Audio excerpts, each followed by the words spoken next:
चलिए ये first question हम लोग देखते हैं टीपीपी का, जो आपको एडिशन लॉ ऑफ वेक्टर पे दिया गया था। पहला क्वेश्चन है कि due to variation of direction scalar quantity doesn't change. Scalar quantity के पास डायरेक्शन नहीं होता है तो आप डायरेक्शन की बात उसमें कर ही नहीं सकते हम लोग, तो ये स्केलर डायरेक्शन के चेंज होने पे स्केलर क्वांटिटी चेंज होगा भी नहीं। Vector quantity while vector quantity changes हो सकता है ऑब्वियसली। अगर मान लो कोई पर्सन अगर वेलोसिटी दिया हुआ है 10 मीटर पर सेकेंड, अगर राइट डायरेक्शन में कोई एक ऑब्जेक्ट दूसरा ऑब्जेक्ट अगर नॉर्थ डायरेक्शन में 10 मीटर पर सेकेंड से मूव कर रहा है, दोनों वेलोसिटी वेक्टर क्या हुए, अलग अलग हुए। तो अगर मान लो डायरेक्शन भी अलग अलग है तो एक वेक्टर क्वांटिटी का, तो वो क्या होगा, अलग वेक्टर क्वांटिटी होगा। नेक्स्ट है टेम्परेचर, डिस्टेंस, मास, एनर्जी, ये सब सारे स्केलर क्वांटिटी होते हैं, सही है। Next scalar quantity obeys the law of ordinary algebra, ये सही बात है कि इनको ये ऑर्डिनरी अलजेब्रा जो होता है वही फॉलो करते हैं। फोर्थ क्वेश्चन है स्केलर क्वांटिटी में obey the law of vector algebra, वो वेक्टर अलजेब्रा फॉलो नहीं करते हैं। वो वेक्टर अलजेब्रा किसके द्वारा फॉलो किया जाता है, वेक्टर क्वांटिटी के द्वारा, ये फॉल्स हो जाएगा। क्वेश्चन नंबर 5 दिया हुआ है कि displacement, vector displacement, velocity, acceleration, ये सब वेक्टर क्वांटिटी है, सही है। सिक्स्थ है कि vector doesn't obey the law of ordinary algebra, ये वेक्टर जो है ऑर्डिनरी अलजेब्रा फॉलो नहीं करते हैं। वो कौन सा अलजेब्रा, जो उनके लिए स्पेशल जो वेक्टर लॉ ऑफ अलजेब्रा है वही फॉलो करते हैं। Addition law of vector follows commutative law, ये बोल रहा है कि a प्लस बी जो है वो क्या होता है, b प्लस ए के बराबर होता है, इसी को हमारा क्या बोलते हैं, कम्यूटेटिव लॉ। ये addition law of vector, addition जो होता है वेक्टर क्वांटिटी का वो फॉलो करते हैं। एडिशन लॉ ऑफ वेक्टर, ये नेक्स्ट है r is resultant of a and b, ये बोल रहा है कि r का जो मैग्नीट्यूड होना चाहिए वो a प्लस बी से a माइनस बी से लेके a प्लस बी तक होना चाहिए, सही बात है। ये मिनिमम मैग्नीट्यूड कितना होता है, a माइनस बी, मैक्सिमम कितना होता है, a plus B. Question number 9 देखें कि वेक्टर में बी इक्वल टू स्केलर, जैसे मान लो सपोज डिस्टेंस और डिस्प्लेसमेंट की बात करें तो अगर एक पार्टिकल स्ट्रेट लाइन पे without any change in direction अगर मूव कर रहा है तो वो क्या होगा, डिस्टेंस और डिस्प्लेसमेंट दोनों क्या होते हैं, सेम होते हैं, ठीक है। Question number 10 scalar never be added और सब्ट्रैक्टेड फ्रॉम अ वेक्टर, सही बात है, ये ट्रू है। स्केलर क्वांटिटी को वेक्टर के साथ ऐड या सब्ट्रैक्ट नहीं कर सकते। Addition law of vector obeys associative law of vector, a plus B plus C vector जो होगा a प्लस बी और प्लस सी, ये दोनों किसी भी सीक्वेंस में हम लोग ऐड करें हमारा रिजल्टेंट जो आता है वो क्या होता है, सेम ही आता है, तो ये एसोसिएटिव लॉ को भी फॉलो करेगा। नेक्स्ट है the magnitude of vector is scalar quantity होती है। दूसरा magnitude of vector never be negative, क्योंकि नेगेटिव जो साइन होता है किसी भी वेक्टर क्वांटिटी का वो हमें डायरेक्शन को शो करने के लिए यूज किया जाता है या डायरेक्शन को शो करता है।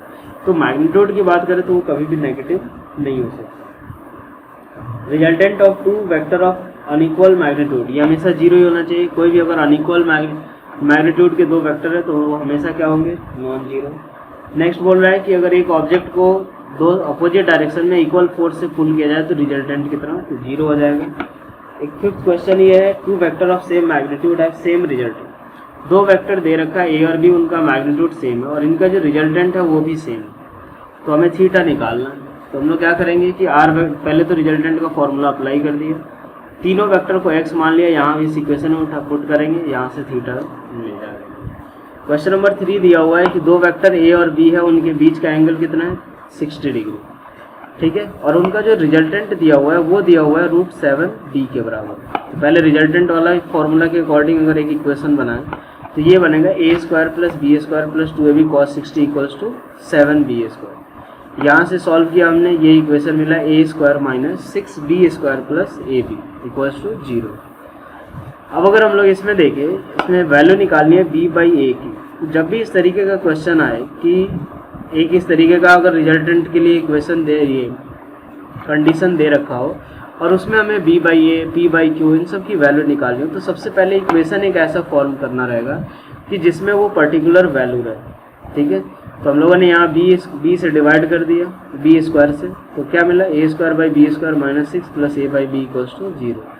हमने मान लिया b/a को x मान लिया, तो यहाँ से 1/x² - 6 + 1/x = 0, यहाँ से सॉल्व कर लिया।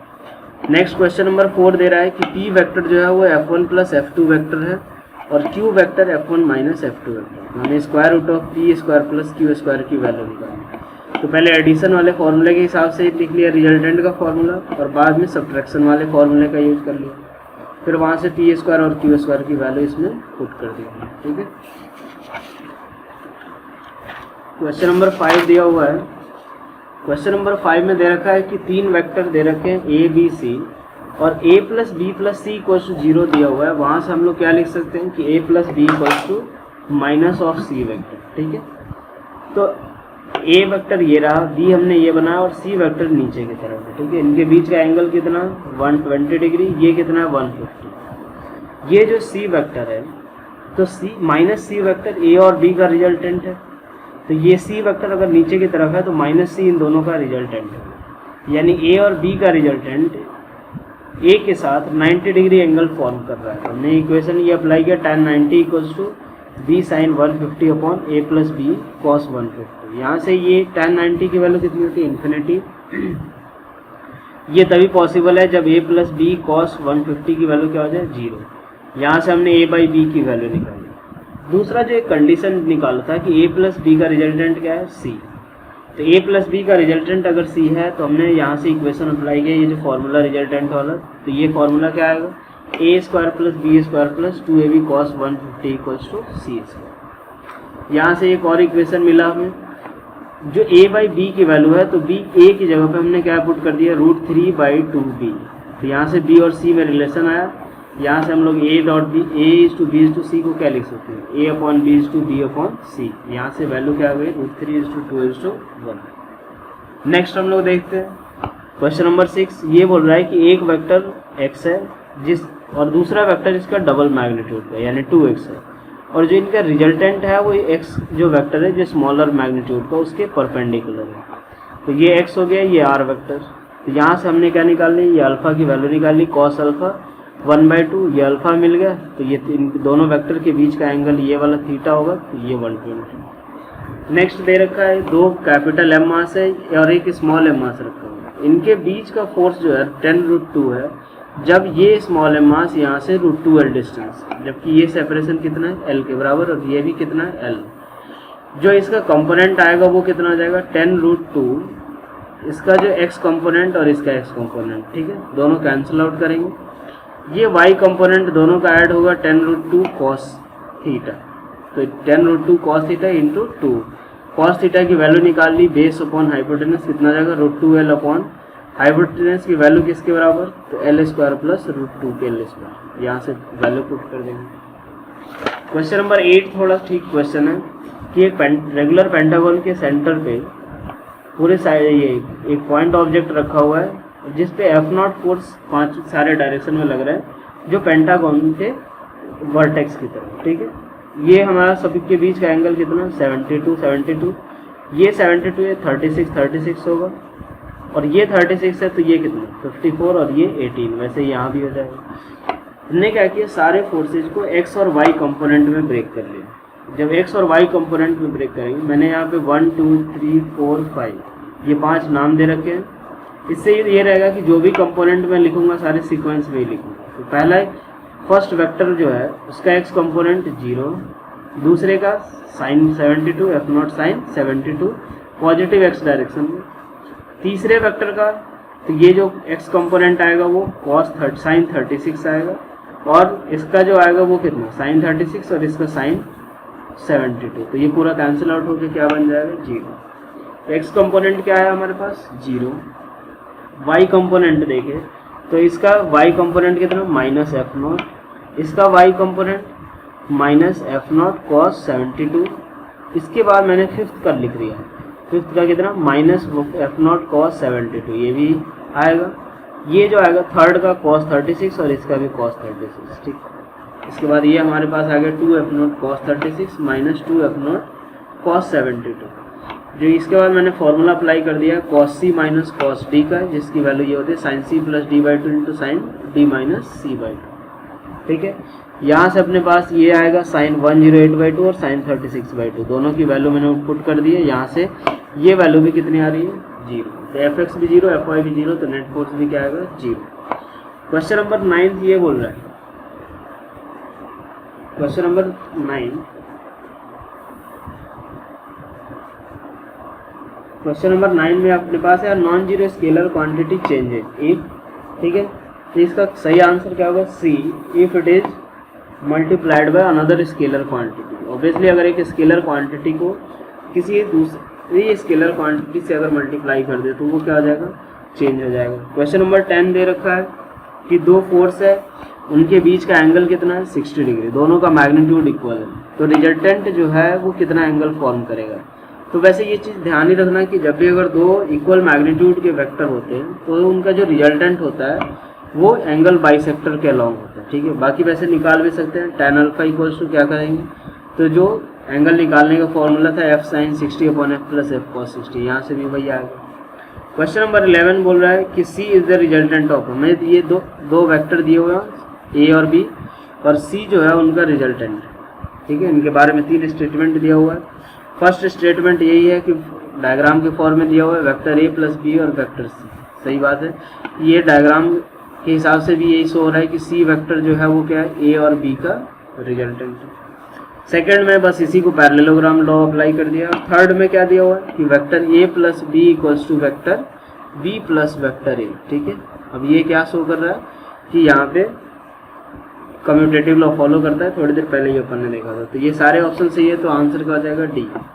क्वेश्चन नंबर 12 भी हम लोगों ने अभी थोड़ी देर पहले देख लिया कि दो वेक्टर हैं जिनका रिजल्टेंट भी उन्हीं के बराबर है, ए और बी दोनों का मैग्नीट्यूड सेम है, यानी दोनों को हमने तीनों को क्या मान लिया? एक्स मान लिया, वहाँ से थीटा निकाला। क्वेश्चन नंबर 13 अगर देखें, क्वेश्चन नंबर 13 देखना, 13 में बोल रहा है कि एक ऑब्जेक्ट है 10 मीटर पर सेकंड से जा रहा है, दूसरा वेक्टर है जो कि 15 मीटर पर सेकंड से जा रहा है, ठीक है। ये फोर्स लगा करके हमने इसकी वेलोसिटी इधर की तरफ 15 मीटर कर दी, जो कि 37 डिग्री एंगल पे है, ठीक है। तो चेंज इन वेलोसिटी किसके बराबर? तो final velocity minus initial velocity. इसके बाद हमने क्या किया? फॉर्मूला अप्लाई कर दिया रिजल्टेंट वाला, ठीक है। यहाँ से देखिए चेंज इन वेलोसिटी अगर देखना है तो ये अपने पास क्या करना है? चेंज इन वेलोसिटी, तो ये क्या आ जाएगा? चेंज इन वेलोसिटी तो माइनस फॉर्मूला आएगा, तो v1 square plus vi square plus vf square minus 2vi vf cos 37। Question number 14 देखिए। क्वेश्चन नंबर 14 दे रखा है कि एक वेक्टर ए है, दूसरा वेक्टर बी है, उनके बीच एंगल 60 डिग्री। तो ए माइनस बी वेक्टर जो होगा वो किधर की तरफ? तो माइनस बी इधर की तरफ, तो ये इधर की तरफ ए माइनस बी, ये कितना एंगल फॉर्म करेगा? तो यहाँ से थीटा निकालना, tan थीटा इक्वल्स टू कितना? ये अप्लाई कर दिया formula b sin 60 upon a minus b cos 60।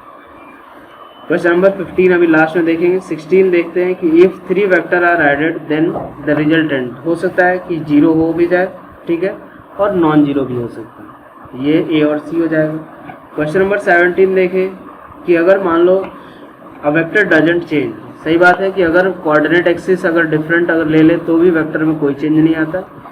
B option है if it slides parallel to itself, एक वेक्टर को उसके पैरेलल या उसकी लाइन ऑफ एक्शन के अलॉन्ग अगर स्लाइड करेंगे तो भी कोई चेंज नहीं आएगा। हाँ, मल्टीप्लाई करने पे चेंज आ जाएगा, तो सी ऑप्शन गलत हो जाएगा और डी ऑप्शन भी गलत है। क्वेश्चन नंबर 18 देखें तो C vector equals to A plus B है, तो यूनिट जो होना चाहिए वो सी का ए और बी दोनों के बराबर सेम होना चाहिए, क्योंकि सेम वेक्टर को ही हम लोग ऐड कर सकते हैं, ठीक है। सी वेक्टर का मैग्नीट्यूड ए माइनस बी से लेके ए प्लस बी तक होता है, तो ऑब्वियसली ए के बराबर भी हो सकता है, ठीक है, बी के भी बराबर हो सकता है, बी और सी भी सही है और डी भी सही है। क्वेश्चन नंबर 19 देखें तो दो वेक्टर है नॉन जीरो वेक्टर, उनके बीच का एंगल 120 है, तो हमें बताना है कि सी का मैग्नीट्यूड क्या हो सकता है। यहाँ से देखो C square equal to A square plus B square minus 2ab plus 2ab, क्या लिखेंगे, A square plus B square plus 2ab cos 120, ठीक है। यहाँ से सॉल्व करेंगे ये आएगा, वहाँ से आप ए बी सी ऑप्शन सही है, एक बार मैच कर सकते हैं। क्वेश्चन नंबर 20 देखें, 20 में बोल रहा है कि दो फोर्स है, ये 3 फोर्स का पेयर दिया हुआ है, पहला दिया हुआ है 1 2 8 का, ठीक है। तो ये बता रहा है कि किसका जो सम होगा वो 0 हो सकता है। तो देखो ऐसे क्वेश्चन में देखना कोई भी दो पेयर ले लेना, या तो 1 2 ले लो या 2 8 ले लो या 1, अगर 2 का रिजल्टेंट तीसरा अगर है तो वो 0 हो सकता है। तो 1 और 2 का जो रिजल्टेंट होगा वो कहाँ से कहाँ तक, 1 से लेकर 3 तक हो सकता है, यानी 8 उनका रिजल्टेंट नहीं है, मतलब ये क्या होगा 1 2 8 पॉसिबल नहीं होगा कि तीनों का मैग्नीट्यूड 0 हो जाए। तो ऐसे ही बाकी सारे ऑप्शन चेक कर सकते हैं। क्वेश्चन नंबर 21, तो ये देखो टू फोर्सेज मैग्नीट्यूड 10 और 15 है, सही है पहला ऑप्शन। कि मिनिमम कितना हो सकता है 5, मैक्सिमम कितना हो सकता है 25, तो सी ऑप्शन सही है। मैग्नीट्यूड हो सकता है, तो मैग्नीट्यूड का रेंज कहाँ से कहाँ तक 5 से लेकर 25 तक होगा, तो 15 भी पॉसिबल है, यानी डी ऑप्शन भी सही है। और बी ऑप्शन दिया हुआ है कि resultant force on the magnitude, ये भी सही है कि 10 न्यूटन हो सकता है, ठीक है। क्वेश्चन नंबर 22 अगर देखें तो बोल रहा है कि vector A equals to B equals to 10 newton, A और बी दोनों कितने 10, ठीक है। Magnitude of resultant is 10 newton, हो सकता है क्योंकि अभी थोड़ी देर पहले निकाला था कि एक वेक्टर दो वेक्टर था, ठीक है, उनका मैग्नीट्यूड सेम था और रिजल्टेंट भी सेम मैग्नीट्यूड का आया था। 120 के केस में पॉसिबल था या 60 कुछ ऐसे ही केस में पॉसिबल था, ठीक है।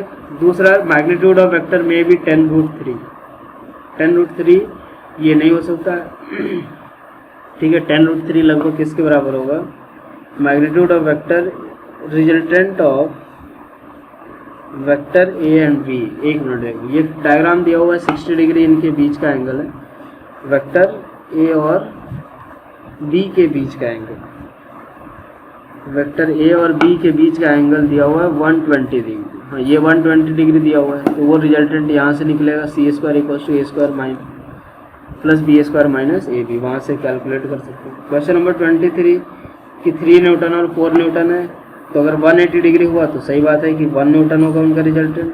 अगर 0 हुआ, ठीक है, तो 7 न्यूटन होगा, तो बी भी सही है। 5 हुआ, 5 न्यूटन तब पॉसिबल है जब परपेंडिकुलर हो, सी भी सही है, ठीक है। क्वेश्चन नंबर 24 देखिए, ठीक है।